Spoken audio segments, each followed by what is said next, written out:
ہماری اپنی حرکتیں ٹھیک نہیں ہیں مسلمانوں کی. ایک طرف صحیح حدیث ہے کہ وہ شخص مومن نہیں ہے جو راستے سے تکلیف دہ چیز نہ اٹھائے. تو سوچو راستے میں تکلیف دہ چیز ڈالے وہ مومن ہو سکتا ہے؟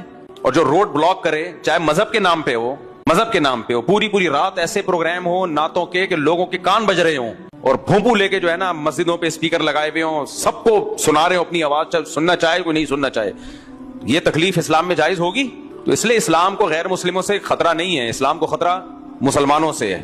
یہ انسان کے بچے نہیں بن رہے ہیں, مذہب کو غلط استعمال کر رہے ہیں. غلط جو چیزیں میں نے بتایا تھا نا, اسلام اور دیگ 180 ڈگری پہ ہے. اسلام میں روزے ہیں, کھانا نہیں ہے. تو اسی طرح اسلام میں دوسرے کو تکلیف سے بچانا ہے. اسلام میں کوئی عبادت ایسی نہیں ہے جس سے دوسروں کو تکلیف ہو, کوئی عبادت ایسی نہیں ہے. ہم مذہب کے نام پہ کتنی تکلیفیں دے رہے ہوتے ہیں لوگوں کو, مذہب کے نام پہ کتنی تکلیفیں دے رہے ہوتے ہیں.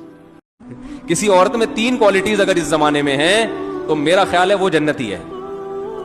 بھائی وہ آپ کی مرضی کے بغیر کسی سے فون پہ باتیں نہ کرے, ٹھیک ہے نا, آپ کی مرضی کے بغیر گھر سے باہر نہ نکلے, اور آپ کی مرضی کے بغیر کسی کو گھر میں آنے نہ دے.